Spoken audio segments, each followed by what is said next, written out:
In this video, I'm going to show you how to make sign-up forms in Wix. Let's get started.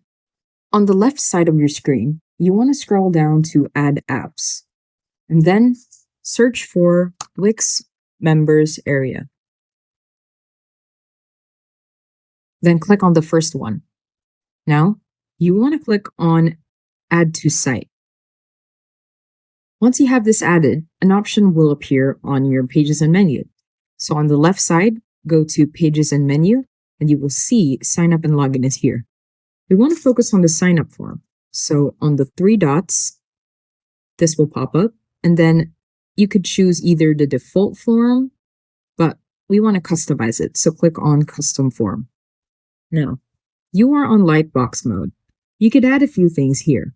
We could do a better design.